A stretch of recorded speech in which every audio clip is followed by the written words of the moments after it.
Looking at our world from a theological perspective. This is the Theology Central Podcast, making theology central. Good morning, everyone. It is Saturday, October the 14th, 2023. It is currently 10:13 a.m. Central Time, and I'm coming to you live from the Theology Central studio located right here in Abilene, Texas. Well, the situation within Israel continues to develop, continues to escalate. The situation at times seems like it could spiral completely out of control, but you don't want to exaggerate it. You don't want to use hyperbole, but it definitely feels that way. Now, feeling is not an indication of reality, but it definitely just is getting this. There's just this feeling that this situation is going to get much worse before it gets better.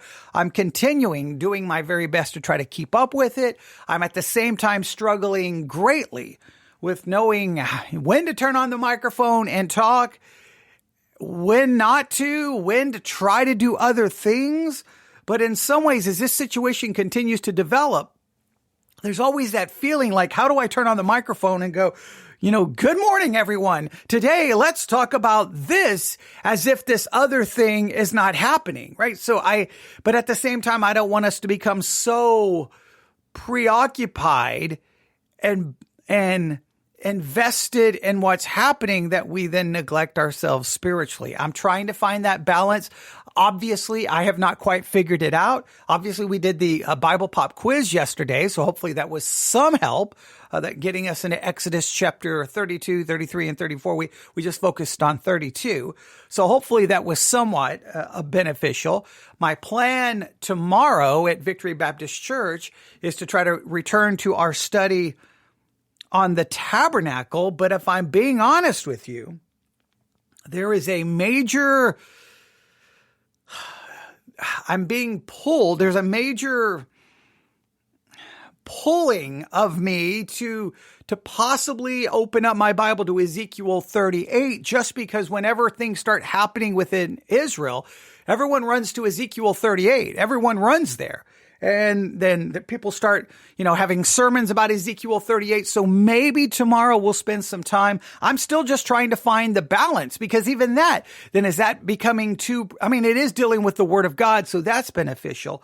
But it's just I'm having a hard time. And some of you have emailed me emphasizing the same thing, that with everything happening right now, right?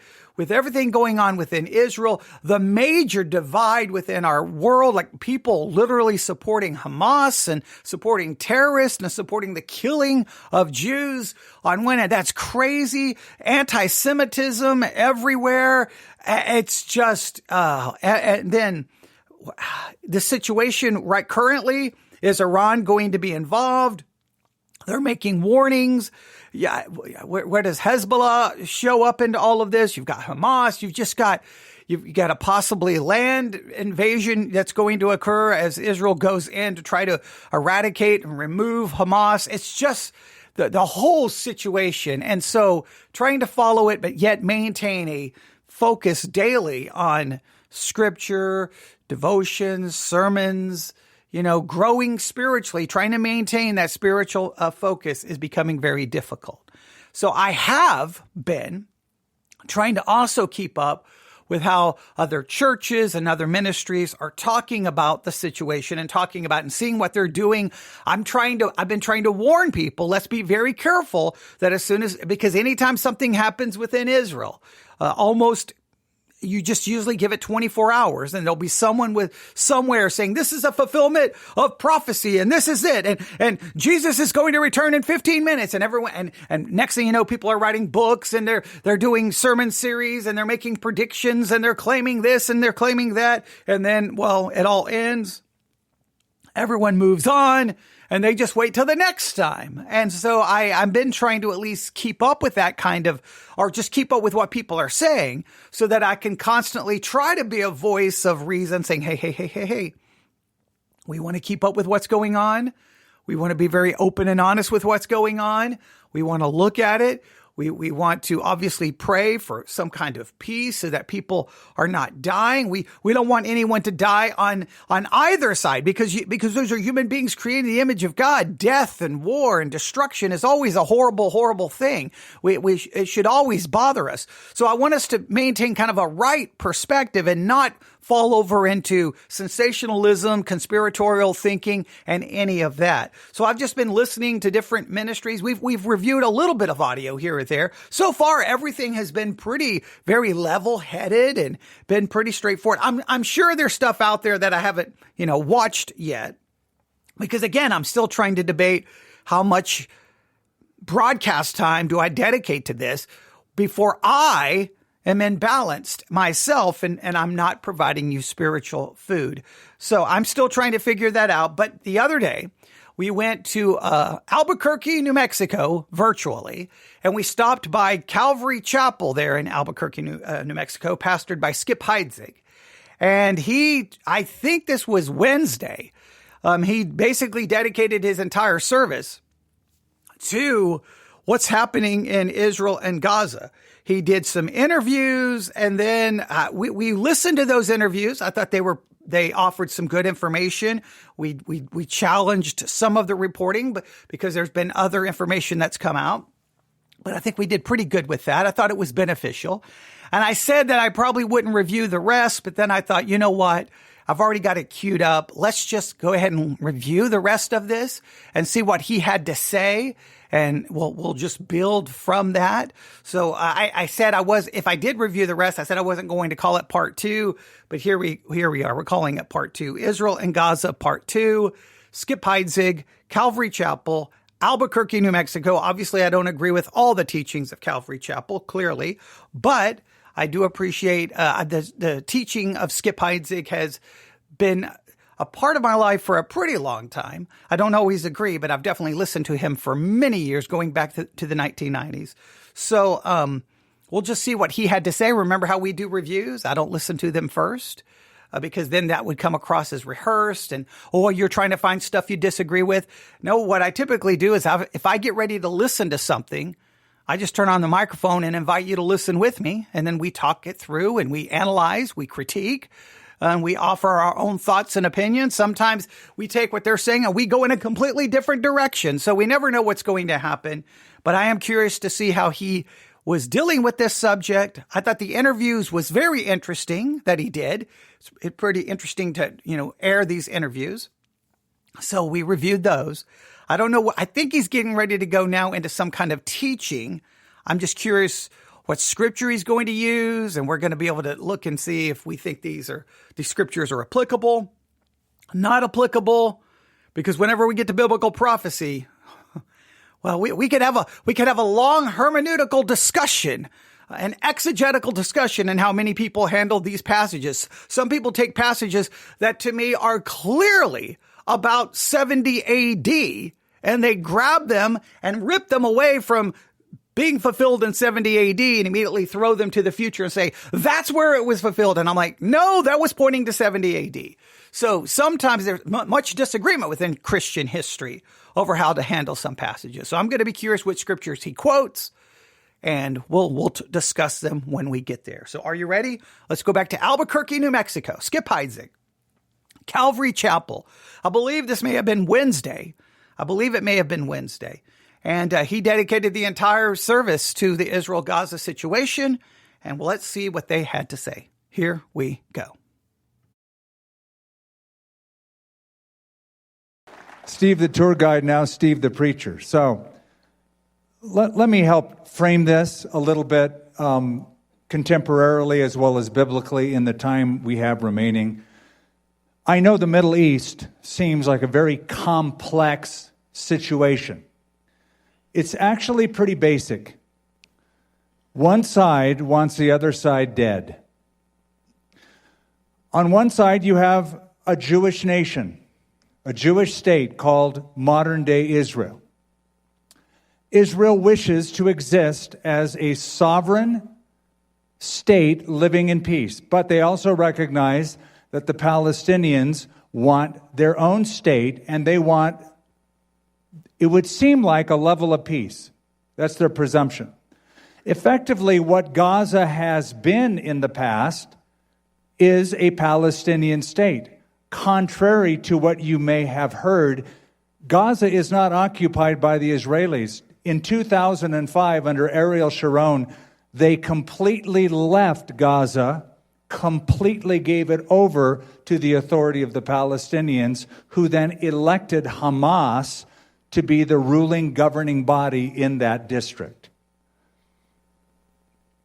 Most Palestinians and other Arab nations, not all, but many of them, deny the right of Israel to exist. All right, now this, he's getting into some, now, I do appreciate, on one hand, when someone says, look, many people see this as a complicated thing. It's relatively simple. Israel wants to exist in peace. Many Palestinians want to exist in peace, but many within the Islamic Palestinian world doesn't want Israel to exist. They want them wiped off the face of existence. Some people see Gaza still as being occupied and controlled by Israel, and that it's, the longest, occupation in modern history. Depending on who you listen to, right? I was listening to someone, part of an Islamic group on BBC. I don't know, 3, 4 in the morning. I don't know if it was this morning. I don't know which morning it was. Basically, screaming that, Israel's been basically there within Gaza this entire time. It's an occupation, and then it's evil, and that it's wrong, and it's criminal, and so Israel deserves what they get, kind of talk. So everyone has very different perspectives. So I understand he wants to simplify it. Here's Israel. They want to exist as a sovereign nation, right? Here's Gaza. They want to exist as a sovereign nation, but within Gaza, within the Islamic world, many of them doesn't want Israel to exist. Okay, I do understand that there is a level of truth to that. Just remember, depending on who you speak to, they're going to have radically different perspectives on this, right? And none of that even brings in any religious perspective or any theological perspective or any biblical perspective. But I don't think.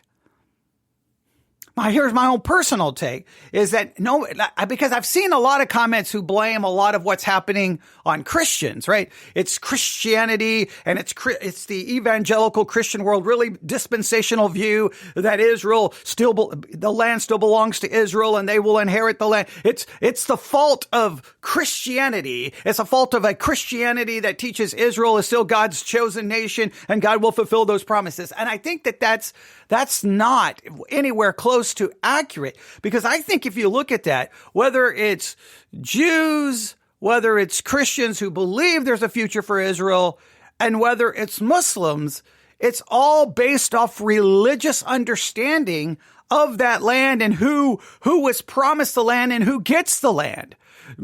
Does it come through Isaac? Does it come through Ishmael? I mean, you have all of it really is rooted in that. That's why many atheists and agnostic look at the entire situation and say, that's where religion will get you. And you can't blame them for having that mentality. So I think in some ways you can try to simplify it. And I appreciate Skip trying to simplify it, but I do believe it's very much more complicated, because there is clearly religious issues here based off, well, whose religious text is authoritative? Well, in many cases, you're using the same religious text, right? And Muslims accept the first 5 books of the Bible, right? Genesis, Exodus, Leviticus, Numbers, and Deuteronomy, right? They accept that. Jews accept that. Christians accept that. And so how do you understand it? I mean, even within Christianity, there is division. There are those Christians who say, no, modern day Israel is not biblical Israel. There's no promise to them. They did not fulfill the covenant. The covenant was taken from them. It was given to spiritual Israel. Or some will say it was never made with national Israel. It was always made with spiritual Israel. That is the church. There is no future for Israel as a nation. There is no land promised to them. There's not going to be another temple. None of that's going to happen. It's all in the church. So even within Christianity, there's much division over how do you even interpret some of those sections. And so you've got Judaism, you got Islam, you got Christianity, and all believe something in regards to Abraham, to the Abrahamic covenant, to the land. You got three of the large world religions, right? Who all believe specific things about Israel and about land, about the Temple Mount, all of that. And you throw in three religions with three very different theological perspectives that pertain specifically to land, the nation, the Temple Mount, to the holy sites. As simple as you want to make it, that adds layer upon layer upon layer of complications. And then you have people in the world, governmental leaders, other people, that you work with, friends, who will all have strong opinions about it.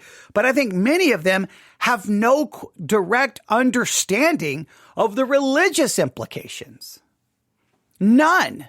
I don't think they understand the religious implications. When I was in the United States military, I was at a particular school for training, and we had to give speeches. And my speech was on the nation of Israel and the situation going on in Israel. So I approached my speech on Israel with dealing with really the kind of a more theological approach to it, and letting them understand that so many of the issues there are theological, right? That when many of those Jews are praying at the Western Wall, they're really praying for, that Temple Mount to become the temple again. They want the temple to be there. They want sacrifices there.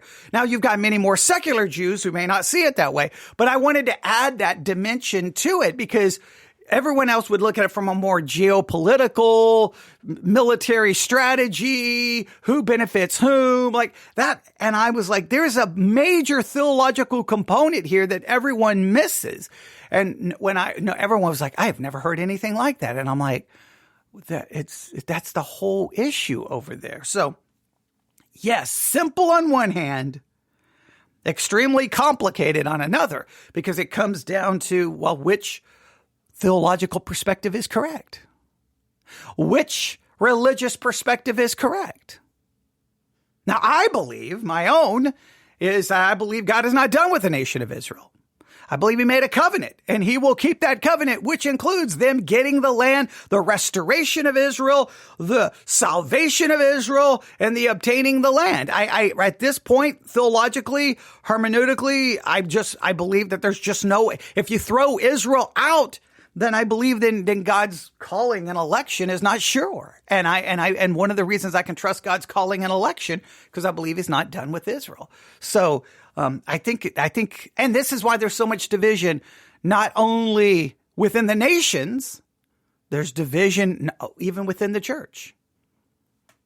And the debates will rage. I know that's an oversimplification of everything, but I know he's trying to simplify it, and I guess I'm trying to simplify it. And anytime we try to simplify it, do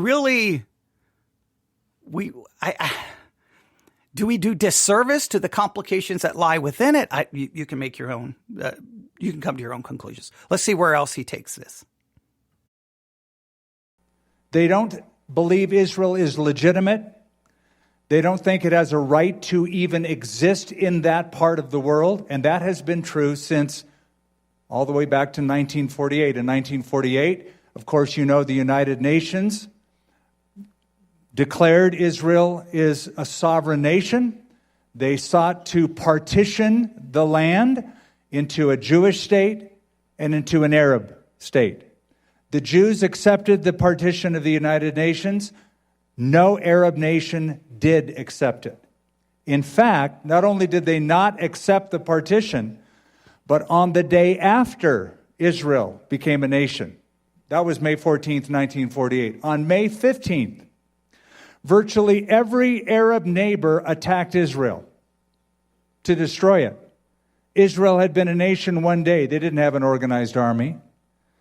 But you had all of the surrounding nations laying siege to destroy Israel. Miraculously, Israel survived that incursion. Now, I do think it's just a question just to ask yourself, theologically, biblically, even practically. Why has there been so much anti-Semitism and hatred for the Jews throughout history? Throughout history. Why is there so much anti-Semitism even today? I mean, social media platforms, what used to be Twitter, now X. There's been lots of reports about the rise of anti-Semitism on that platform.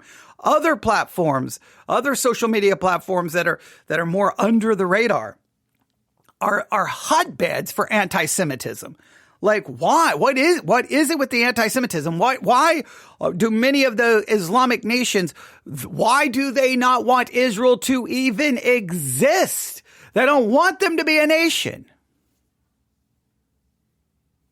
I think it's an important question. There's something about that is truly troubling and should bother. I mean, look at what happened, with Hitler and what he did to the Jews. Absolutely horrific, horrible, nightmarish, evil. I don't even know the words to even begin to try to describe it. So they became a nation, and the next day, many of these Islamic nations sought to destroy them, to get rid of them, to try to. And if you think about it, most of Israel's neighbors don't believe Israel should even be in existence. And again, does it go back to these very religious ideas? And you can get all the governmental leaders to throw in every political solution that they can come up with, right? To throw every political idea. But if you have deep-rooted religious beliefs about the existence or not the existence, my land, no, not your land, then all the politics in the world, they just put a Band-Aid, but the deeper issues never go away because they're deeply rooted in religious text, religious beliefs, and theological beliefs, beliefs about covenants, land, all of that. And so much of it we're trying to apply, in many cases, secular solutions to deeply rooted theological issues. That happened again in 1967 when Egypt's president, Nasser, in his own words, allowed his army to attack Israel, in his words, to destroy Israel. On that day, Egypt attacked, Syria attacked, Lebanon attacked, Iraq attacked, and the Transjordanians also attacked. Israel survived that 1967 incursion. Shortly after that, just a couple of months, was the first time since that war that there was an Arab summit in Sudan, in Khartoum, where the Arab states who were represented at that meeting gave the famous 3 no's going forward. There will be no recognition, there will be no peace, there will be no negotiations. Let me explain that. There will be no recognition. We will never recognize the right of Israel to exist as a sovereign nation. That's number 1, no. 2, no peace. We'll never form a peace agreement or treaty with Israel, secular Israel as a nation. And finally, no negotiation. So no recognition, no peace, no negotiations. So, what does that mean? It means no peace treaty can be signed, no agreement can be made. They will never recognize Israel. I want you to get this. There's a charter, for those who care to read it, called the Hamas Charter. And the charter calls for the destruction of the nation of Israel. In Article 13 of the Hamas Charter, it says, and I'll put this up, there is no solution for the Palestinian question except through jihad. Initiatives, proposals, and international conferences are all a waste of time and vain endeavors. End quote. Now, for your own personal research, You can look up the Hamas Charter. It is also known as the Hamas Covenant, Hamas Charter, formerly known in English as the Covenant of the Islamic Resistance Movement, was originally issued on 18 August 1988 and outlines the founding identity, stand, and aims of Hamas, the Islamic Resistance Movement. A new charter was issued by Hamas on May the 1st, 2017. All right. So the Hamas Covenant, please note, there's one from 1988, but a new one was published on May the 1st, 2017. So make sure you look at the new one, because that would give you really Hamas's way of thinking and what they want to accomplish currently. So you can look at that.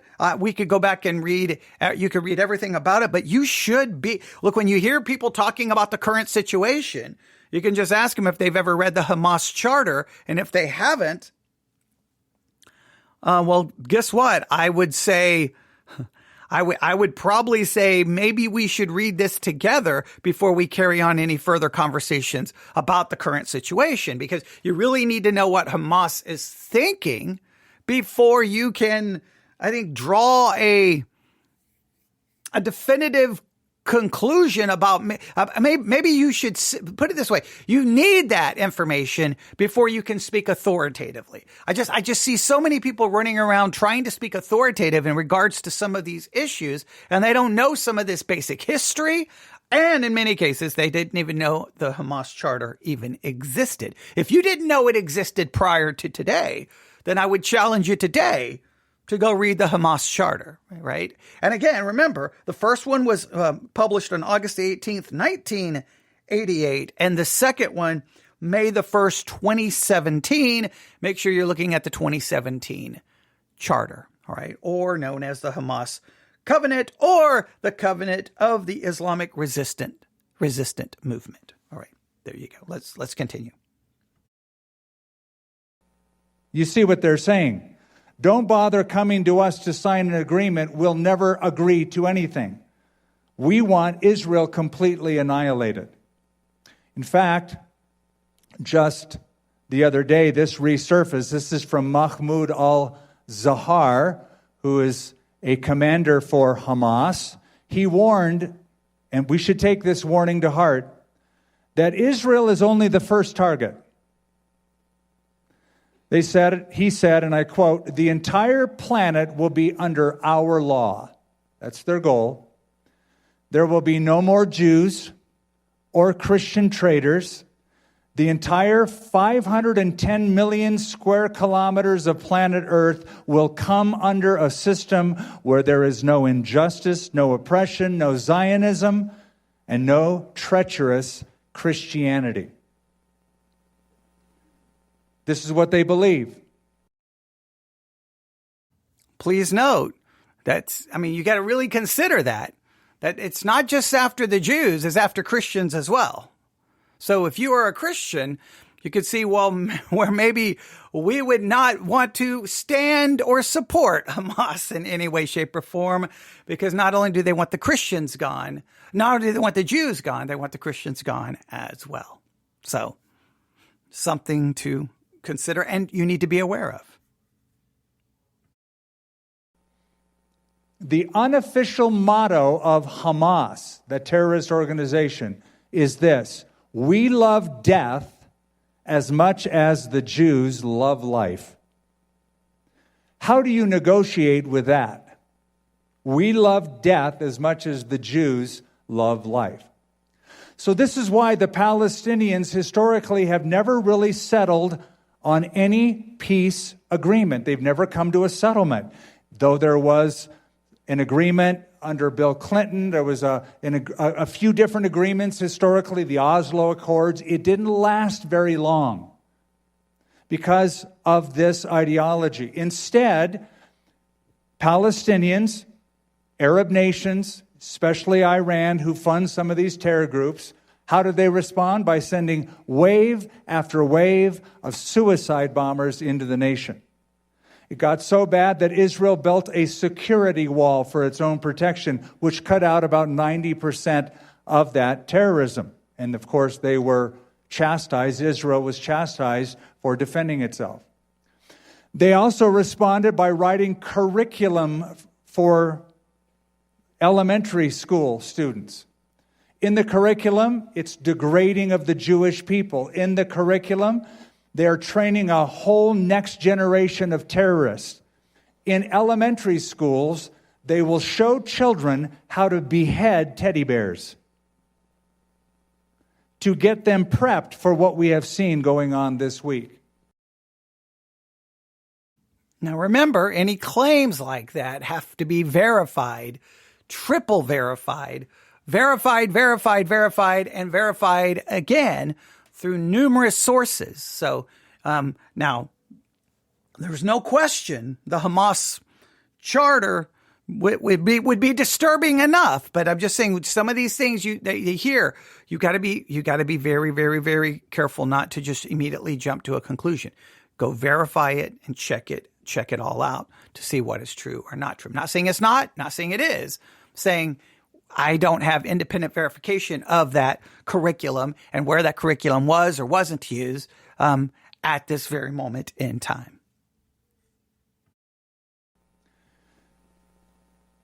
This week, Gaza attacked Israel with thousands of rockets.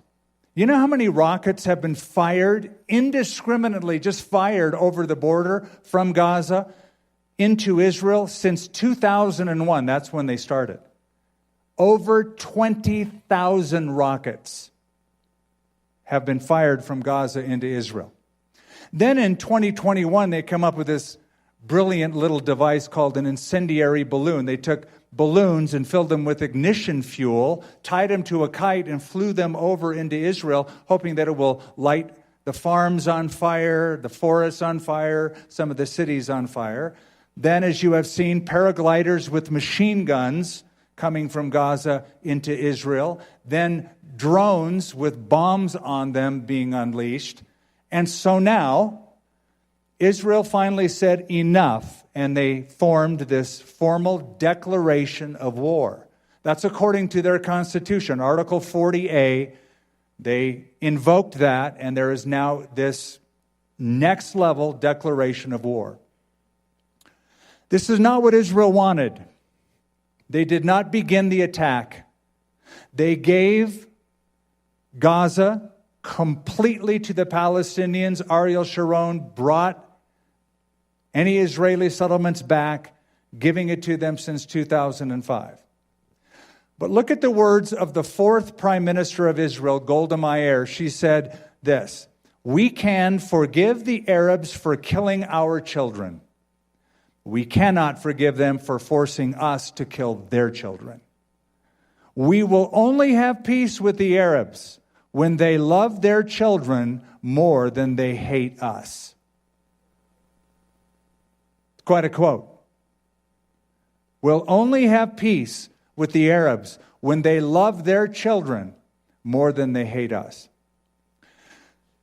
But for those of us who are Bible students, we realize it always comes back to Israel. It always comes back to Jerusalem, right? And we have noted that. We have just concluded a series on The End is Near, where we talked about some of these things. Here you have this nation that is smaller than the Central American country of El Salvador. You have a country that is roughly the size of the state of New Jersey. And yet it all comes back to Jerusalem, all comes back to Israel. So many of the headlines, it cycles through. In Zechariah chapter 12, the prophet said, "It shall happen in that day that I will make Jerusalem a very heavy stone for all peoples, and all who would heave it away will surely be cut in pieces. Though all the nations of the earth are gathered against it." So the Bible predicts, as it has been in the past, the Bible predicts so in the future, that the focal point of history will center on the Jewish people, the state of Israel, the city of Jerusalem. We discovered in our series on the end times that God's prophetic timetable, God tells time by the Jewish people. 70 weeks are determined for your holy city and for your people, the prophet Daniel declared. Now, something we touched on in that series, I want to sort of bring it back to because Joel alluded to it. Steve did not, but Joel did. In Ezekiel chapter 38, and 39, there is the prediction of a future war that involves Israel and it involves nations around the world, but in particular, an alliance. Okay, I told you everyone is going to, and anytime anything happens in Israel, everyone runs to Ezekiel 38 and 39. They always do. Zechariah 12 is also talked about. Usually Zechariah 12 is connected to Ezekiel 38 and 39. I cannot overemphasize this. You need to read Ezekiel 38 and 39 during this time. You need to do an observational reading where you just go through Ezekiel 38 and 39 and just write out observation. No interpretation. Don't even try to interpret it. Just write it out, like summarize what's there. I may try to do some kind of observational reading and study of the text tomorrow at Victory Baptist Church. Because I think it's just so needed because, I mean, someone can throw a rock from Palestine over to Israel, or someone from Israel can throw a rock over into Gaza. And immediately someone like, Ezekiel 38 and 39, the end is near. We're seeing fulfillment of biblical prophecy. And then, of course, then the next, everybody forgets about it, moves on. And next time something happens, Ezekiel 38 and 39. So there's some basic, so first you should just read it and just observe it. Don't try to interpret it. Don't look at your study notes. Don't look at your, prophecy Bible. Don't pull out your favorite prophecy teacher. Just read it for yourself and just say, what does this say? Forget what everyone else says that it says. And then as you read it, the question we have to ask ourselves, to me, is this referencing something that is future for us?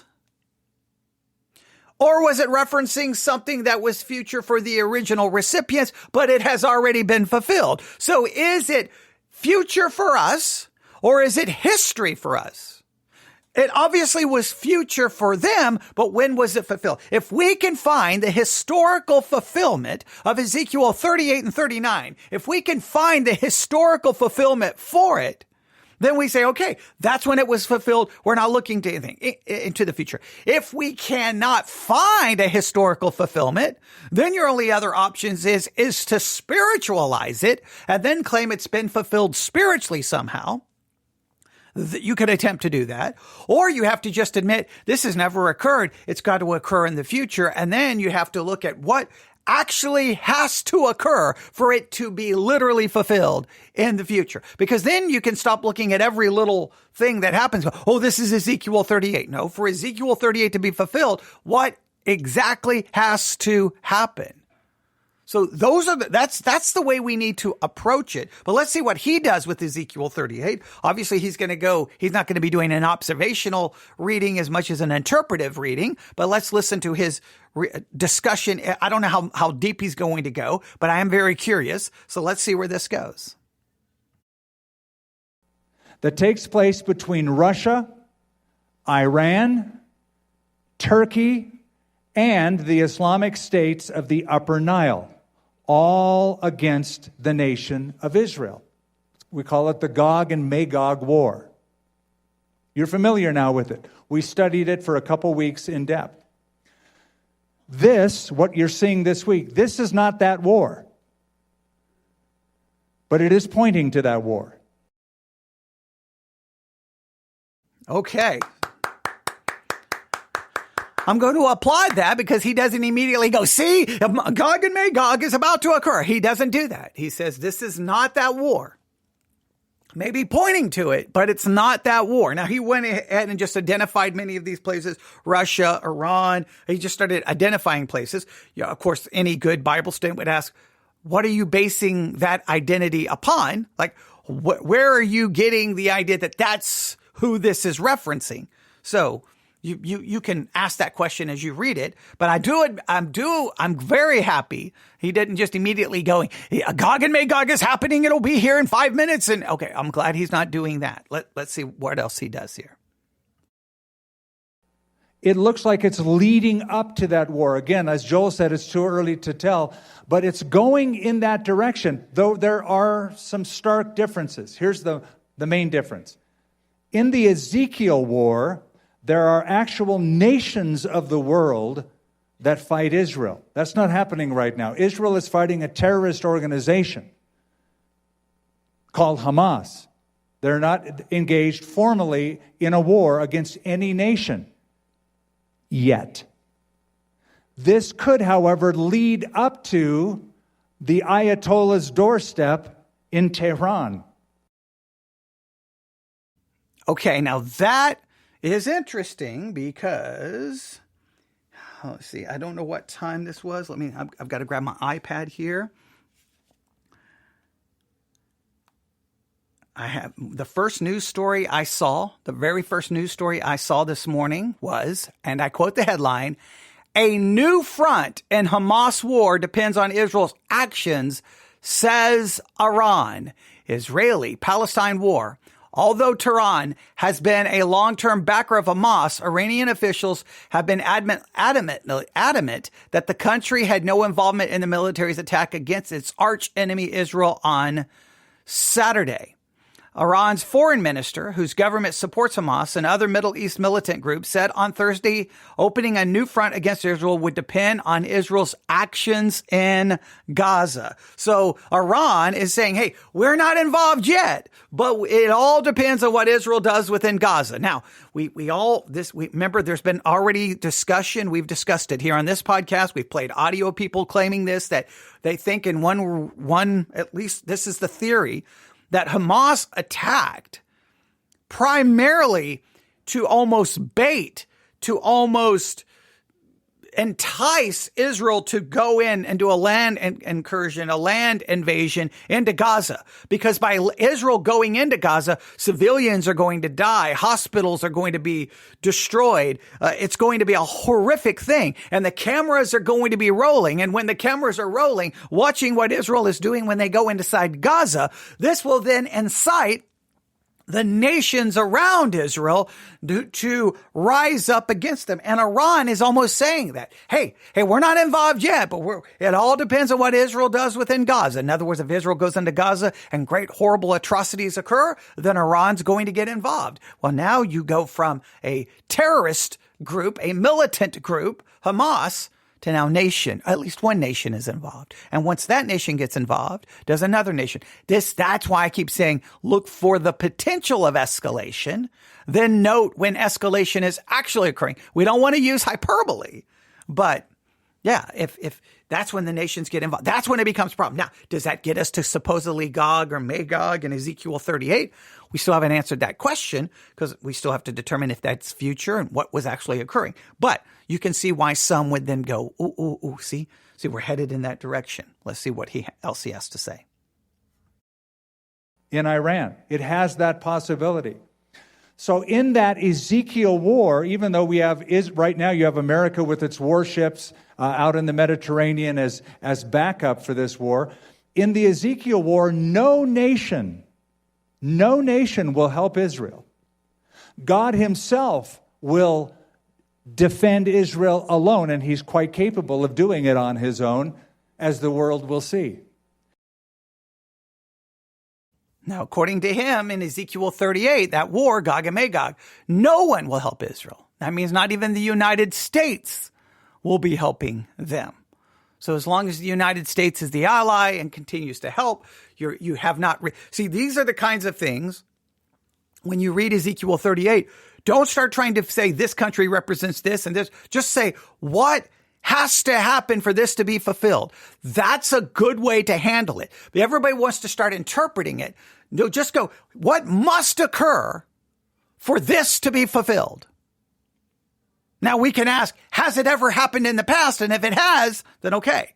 then we may not need to look for a future. But we can at least know for sure what has to happen to say. So many times people will look at something in the book of Revelation and say, this is happening. I'm like, look at the text. There's a million other things that have to go on for that to be fulfilled. Stop doing that. So you can do that with Ezekiel 38 as well. Let's see where else he goes. But during the Ezekiel war, no nation will come to Israel's defense, not even this nation.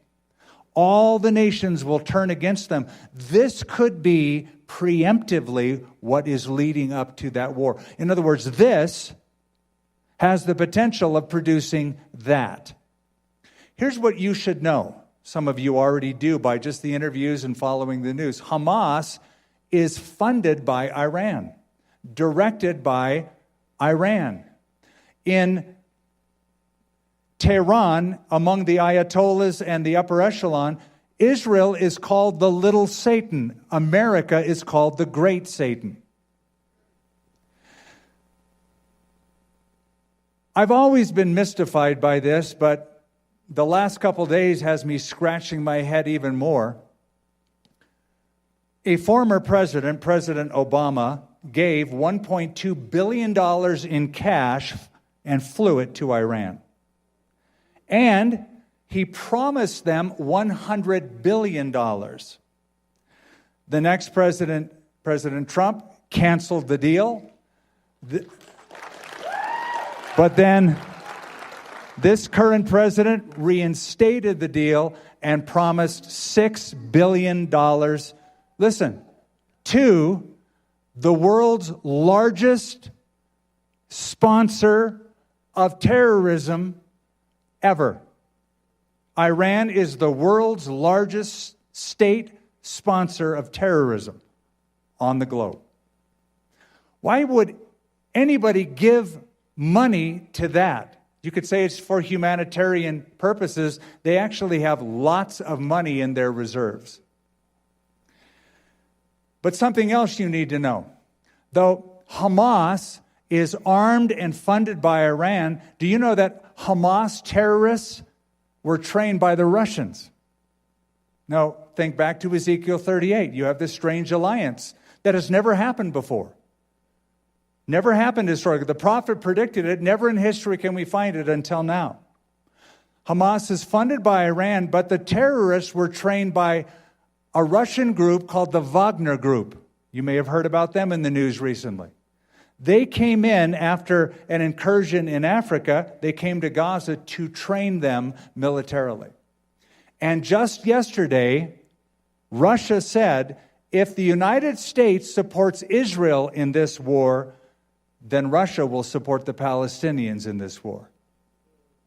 And just today, the president of Turkey, President Erdogan, rebuked Israel, saying that Israel is ruthlessly targeting Palestinians and violating human rights. So I wanted just to show you some of the back thinking and talking going on in this war right now. We have this alliance, and we already know that there has been a deal. I told you about this in our series on the end times. There has been a deal between Turkey and Russia for an anti-ballistic missile system.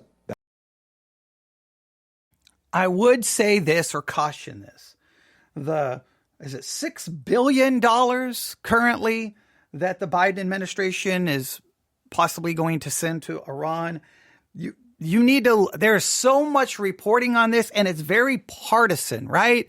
You got some who look what Obama did with the Iranian deal. Some say it was a good thing. He was trying to prevent, hey, we'll give you money or we'll unfreeze assets that already belong to you, but they've been frozen because of the sanctions that were placed upon you. We'll lift some of these sanctions as long as we can get some kind of, idea that you're not going to develop a nuclear weapon. And so you can look at the strategic reasoning behind it, whether you agree or disagree, whether you believe we should have left the Iranian deal and froze it. Well, you can get into all of the discussions. This becomes a very partisan issue. Some people believe what Obama did was a good thing because he was trying to reach some kind of an agreement to prevent Iran from getting a nuclear weapon, because basically Israel said that's not going to happen. And if that gets close to that, we'll launch a preemptive strike to stop it. Okay, well, then you don't want that, because then that turns the Middle East into a war zone, which then America has very vital interest there. It's called oil, okay, which then everyone would be paying $15 a gallon for gas. So you can see all of the strategic reasons. So he does the deal, whether you agree or disagree. Money then is given to Iran. Some would argue that that money already belonged to Iran, but had been held back by sanctions. So now it was being released to them because we were removing the sanctions. Others will say, no, he was just giving the money. Okay. Then, yes, Trump canceled the deal. Some people said that was a good thing. Some people argued it was a negative thing, because now Iran was going to be like, well, you canceled the deal. We'll go back to trying to get a nuclear weapon. And then Iran's like, if they do that, we're going to launch a strike. Okay. Then you back to that whole back and forth. Now Biden comes back. He's like, nope, I'm going to release this money. Now the Biden administration tries to argue it's going to go to humanitarian, issues, but others would be like, no, they will take it, use it to fund terrorism. High probability. But just note that there's always strategic reasoning behind both parties, whether a Republican or a Democrat, and what they're doing. You may agree, you may disagree. That's where the politics get involved. Just know, whenever you hear these issues, just do me a favor. Don't just listen to Sean Hannity, Tucker Carlson, Fox News. Listen to both sides and listen to everyone explain the positives and negatives dealing with the money, what it's for, what it's not for, so that you at least hear all sides.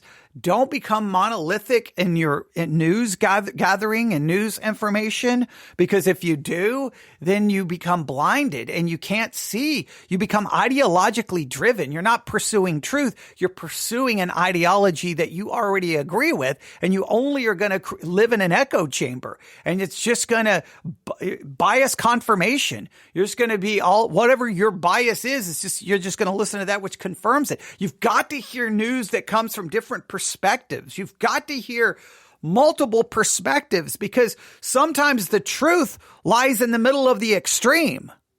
So one side could be saying, this is the greatest deal ever done. And the other could be like, this is the worst deal ever done. Sometimes the truth is somewhere in the middle. So he brought that up.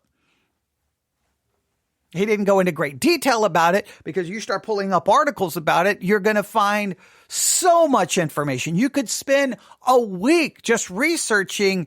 So whose money actually was it? Was it already their money? And we've been holding it back because of sanctions. So are we giving them money, or just giving them the money that was theirs that we were holding back because we placed sanctions upon them? And then should we be placing sanctions upon another nation? Who are we to say what they can and cannot do? Like you can get into all kinds of political, geopolitical philosophy and issues in regards to many of these subjects. That's in place. Now, again, when Ezekiel wrote about these nations, that had never happened. That alliance never happened. You are seeing it beginning to form now. So, a lot more could be said. I don't want to say more. I want to pray more, and we'll do that in a minute. So let me leave you with some things to do. What do we do now? Here we are. We're Bible-believing Christians. Some of us are looking for a tour to Israel in May, and as far as things are going right now, I plan on still going. Lord willing, of course, things could change, but I'm still planning to go. But what do we do until then? What should we do now with all this going on? Number one, stay prayerful. Right? That's a given, right? You'd expect to hear that. Stay prayerful. Do you know, we are told, we are commanded by Psalm 122, pray for the peace of Jerusalem. May they prosper who love thee. So we should be praying for stability in the Middle East, the peace of Jerusalem in particular. So stay prayerful. Number two, stay aware. Stay aware.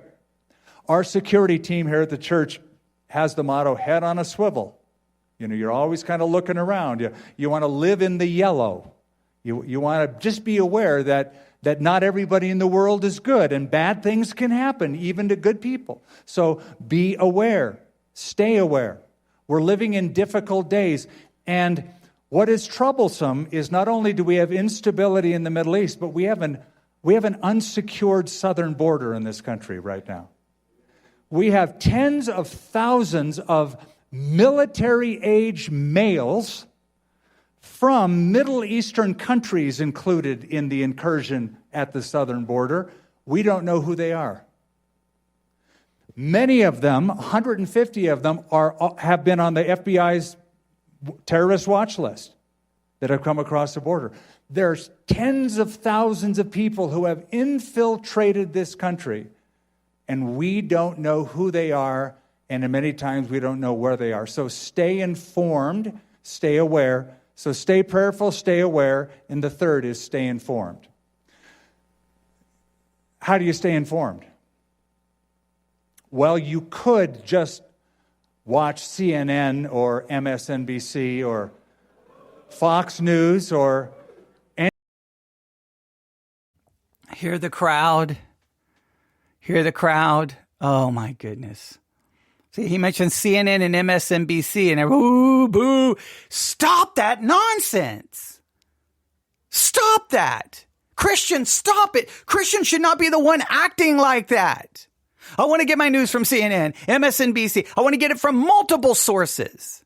I want to get it from everyone. And just remember, who just lost a lawsuit for $750 million for reporting lies? Oh, yeah, that was Fox News. But I guarantee if he mentions Fox News, I doubt he's going to get any boos from the Christian audience, because the Christian audience seems to think it doesn't matter if Fox News just lost a lawsuit for $750 million for lying about the election. That's okay. I'm still going to trust them. They literally lost, and they're still got another lawsuit coming at them from Smartmatic. They're possibly gonna lose another one, probably for millions upon millions of dollars, because they have no proof to tell them that what they reported was even anywhere close to accurate. In fact, the emails from the Dominion case shows that many behind the scenes knew that Trump had lost the election and the election wasn't stolen, yet they kept reporting it. Why? Because they had to feed their audience what the audience wanted to hear. So sick of that. Ooh, we're so tribalistic that we are like, I'm going to gather news from Al Jazeera, BBC, Sky News in the UK, CNN, MSNBC, Fox, all the different sources. I'm so tired of that. I'm going to only listen to the side that I agree with. Well, you can never, it leads to completely a wrong, you don't have an accurate perception of reality. So much of it is governed to try to, it's ideologically driven. The last thing we really want is news ideologically driven. But so much of it is. That's why you have to go, wait a minute, MSNBC is saying this and Fox is saying this. Those are radically different approaches to this subject. Now, your natural tendency may be to agree with one over the other, but you know what? Your natural tendency doesn't make it right. I can't believe Christians sitting in a church acts like that. It's like junior high, picking which team are you on? Which side are you on? You know, pick you're either with the in crowd or you're with the out crowd. You got to pick a side. You got to be a part of a certain clique. And just stop that nonsense. We should be on the side of truth. We should be on the side of putting away lying. We should be the side of trying to be reasonable, rational, wise, understanding, knowledgeable. Wise as a serpent, harmless as a dove. Not tribalistic, not divisive over ideological things. And many of these things are just ideological issues. And when you hear both sides, sometimes you'll be like, wow, I've never even thought that. I never even thought that. And I didn't even consider that. Sometimes I'll hear one side and I'll be like, "Ooh, wow, they got a really good point. I think I'm going to think that." And then the next time I'm listening to something from a completely different perspective, I'll be like, "Well, you know what? I never thought about that." Huh. And so then my views sometimes kind of go in the middle. And what happens is then people hate me on both sides. People on the right hate me. People on the left hate me. And that usually tells me I'm doing something right. Because I don't want to be left. I don't want to be right. I want to be in the truth. Stop that nonsense. Booing a new. It's so ridiculous. And again, you're going to MSNBC wasn't sued for 700 or over. Was it $1 billion? They settled on a 750 million. Fox literally was proven that they reported lies. I mean, and they had to pay for it. I mean, that should tell you, like, well, maybe they're not the bastion of truth and journalistic integrity as we try to make them out to be. And then the emails that came out of that case showed that people behind the scenes knew this stuff is crazy. What are we doing? Well, we don't want to lose our audience. Yeah. Okay. And you say, and everyone said, but the other side. Well, show me the lawsuit for the other side. I will agree that all sides in modern day media are questionable to me. And I believe they all play to their audience. They all play to their demographic. And I hate that. I wish we could just get back to reporting. And I don't care who gets offended. We should get back to the idea that with or without offense to friend or foe, we report on the world exactly as it goes. That used to be the motto for our newspaper here in Abilene, Texas.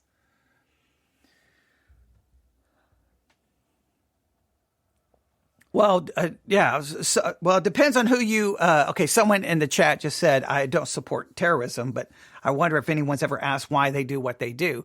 Well, it goes down to a number of issues. One, religious belief. You want the Jews gone and want them dead, and you go back to the Hamas charter, and that will explain why they do what they do. So I would tell you to look up the Hamas charter.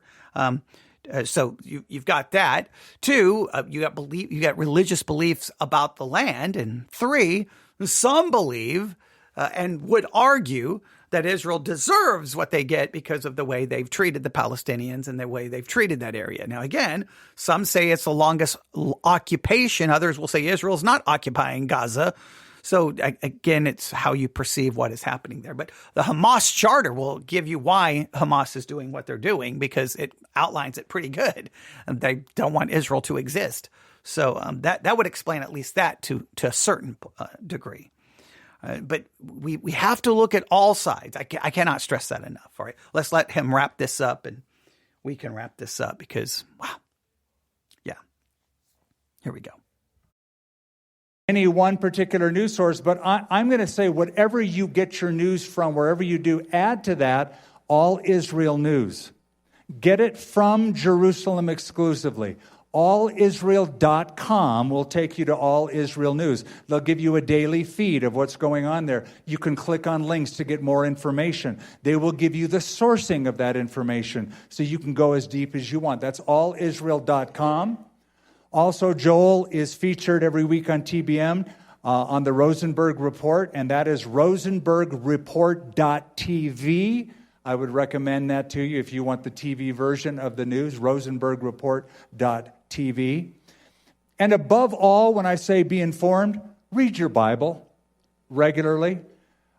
Get to know what God says about these issues, about the last days, about the strength that you can live your life with every day in the midst of these last days. So stay prayerful, stay aware, stay informed, stay strong. Stay strong.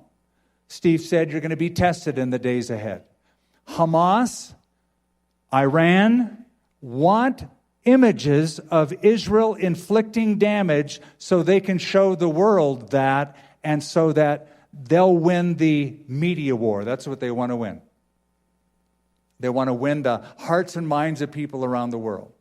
And number 5, stay encouraged.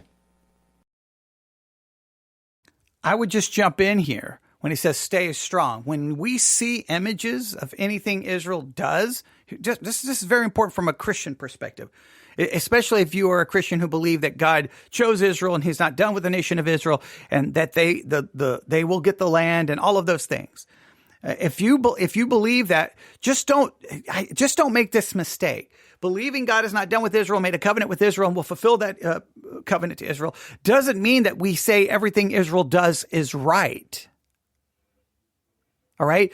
Don't fall for that. Right. You don't have to do that. When Israel as a nation does something and it's horrific, it's tragic, it's devastating, it's perfectly okay to go, I don't agree with that action. I think they were wrong in this particular case. It's perfectly okay to, some people believe it's either you have to just be against Israel 24/7 or you have to be for them 24/7. Now I can believe what I believe the Bible says about Israel, that God is not done. But at the same time, I can say, look, that was a horrible decision.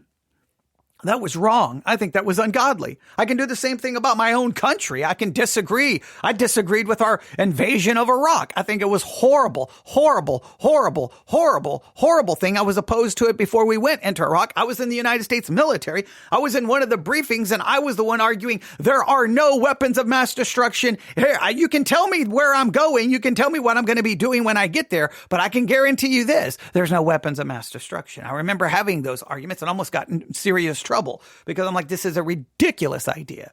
Staying in Afghanistan for 20 years thinking that we're going to win the hearts and minds of people who are ideologically opposed to what we stand for in the United States of America was, I think, a foolish decision. Going in to eradicate maybe terrorist training ground, well, okay, from a strategic point makes sense. Basically occupying a nation, trying to convince ourselves that if we build schools and give them water and electricity, that they're all going to love us is a ridiculous idea because they're ideologically opposed. And you do not change people's ideology with bombs and military occupation. It never works that way. So, but I can still say I'm an America and love being an American, but still be very critical of things our country does. And I don't care if it's an R by their name or a D by their name. I don't care about their political. It's just like, I disagree with that, or I disagree with that, or I think it's wrong. Don't be so given over to an ideology or a political viewpoint or even patriotism to blind you to when your country does something right or when your country does something wrong. And as a Christian, don't allow maybe your love and support for Israel based off scripture to blind you to when they are guilty of atrocities themselves. So stay strong. But stay honest, okay? Just make sure you do that, all right? Let's let him finish. In Psalm 121, verse 4, listen to this promise. He who keeps Israel neither will slumber nor sleep. He, God, who keeps Israel, and he has done it time and time again, neither slumbers nor sleeps. You know, if you study Jewish history, if you study Israeli history, and you still don't believe in miracles, you're not a realist. Think of what Israel has survived. 400 years of slavery in Egypt, 2 total destructions, multiple deportations, 2,000 years of dispersion, and a Holocaust. Add to that 1948, add to that 1967, add to that 1973. This is a horrible time. God's going to get them through. God's going to get them through. He who keeps Israel neither slumbers nor sleeps. So stay encouraged. And the ultimate encouragement is what Jesus told us. When you see these things begin to take place, lift up your eyes because your redemption draws near. Now, I believe he's quoting from the Olivet Discourse there. And if he is, I think that's primarily focused on 70 AD, but we won't get into all of that right now.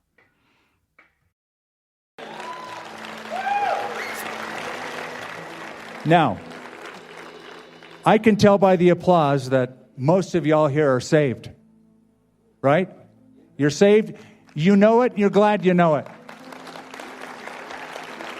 But listen, you're saved for a reason, a purpose. Okay, we'll come back in and we'll stop right here. I didn't realize we're already at 69 minutes. Wow.